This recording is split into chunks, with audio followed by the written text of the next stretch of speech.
So me saying that should prove me wrong. Ooh, like that. Thank you. Thank you very much. Before we go, do you think maybe you Quick plug. Just like, hey, you're watching, I'm Big, I'm Big Sean, you're watching Channel 27 WSRU? WSRU, yes. All right, that's all we... WSRU. WSRU, it's on his shirt. Channel 27? Channel 27 WSRU. You ready? Yeah. Yeah, you already know what it is, man. This is Big Sean, finally famous in the building, good music. You watching Channel 27, man, WSRU. Come on, act like you know something, boy. Thank you. You're the best. Thank you so much. Thank you very much. No problem.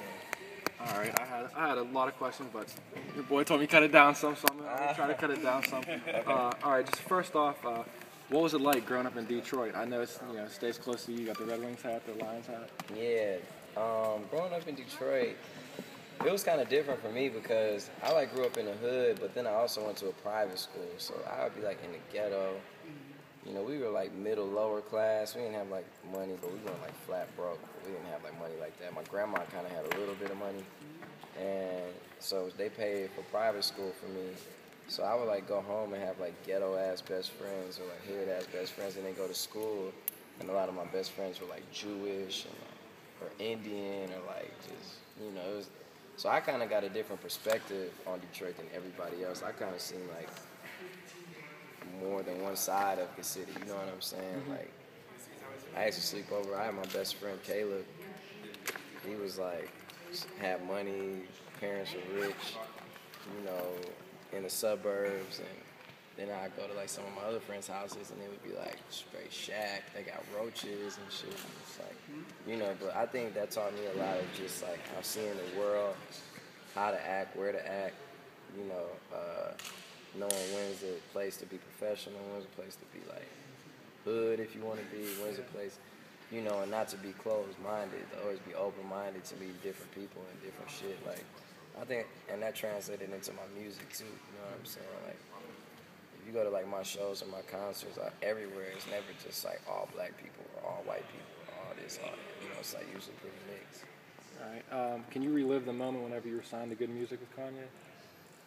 Yeah, I remember signing, man.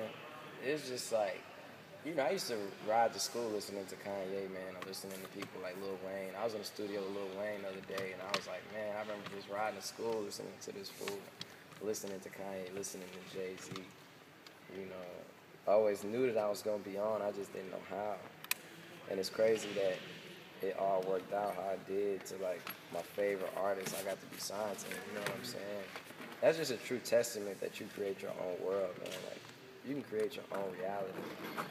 When you understand that concept, the world literally revolves around you, then you'll do whatever the fuck you want to do, man.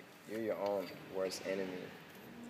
If you don't do something, if something doesn't work out, it's because you said in yourself, in your mind, oh, that's just too yeah, I want to be a rapper, man, but that shit is insanely hard. You know what I'm saying? If you just make it easy, whatever you want to do, it'll happen, man. So after I met Kanye, I was always rapping and battling and doing all that type of stuff, and I rapped for him, and it was unreal, and he liked it.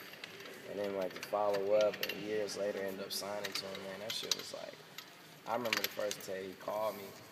I remember I was on my way to my ex-girlfriend now, my old girlfriend in high school.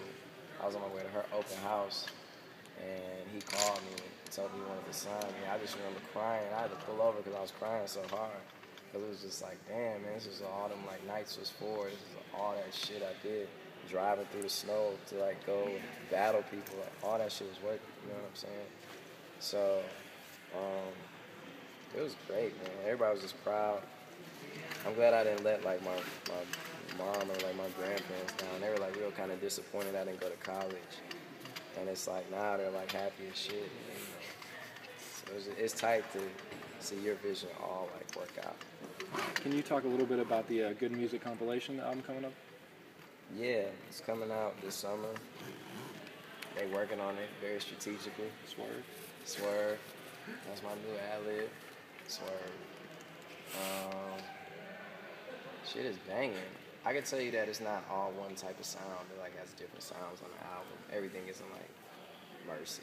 And, you know, it's gonna be different type of shit on there too. And yeah, it's tight. Is there any like real big feature that you got to be with or something that you really didn't expect? On that album? Yeah.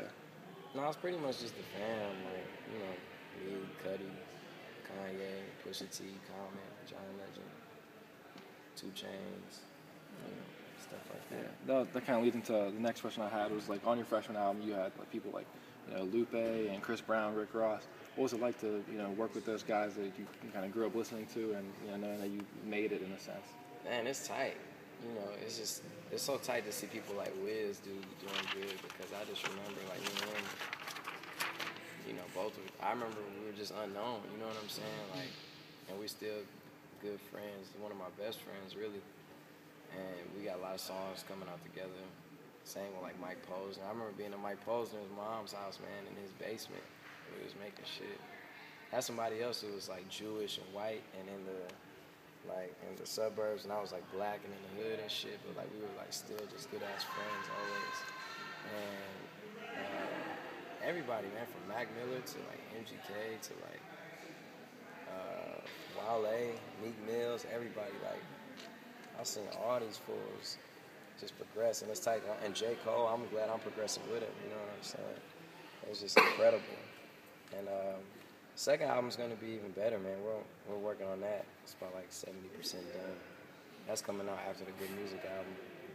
And can you talk a little bit about like the style you want with that? Is it gonna be similar to Finally Famous or? No, it's gonna be way better. This one is more, and I feel like Finally Famous will kind of like raise the popularity on like the radio side of things, like it did what it was supposed to do.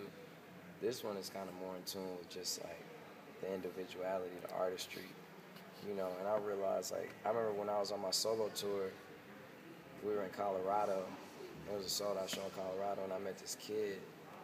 He was outside my bus all day, and my manager brought him on my tour bus. Was like, yo, you gotta meet this kid. He's been out here since like 10 a.m., right? And he ain't had no tickets, so I gave him tickets to the show. And then afterwards, we brought him backstage, and he came to me and just gave me a hug and was crying. He was like 13 years old. He was like crying on my shoulder, and he was like, man, you my hero, man. I just want to make a better life like you did for your mom, man. Anything you tell me to do, bro, I do, man. You know, and I was sitting there like, damn.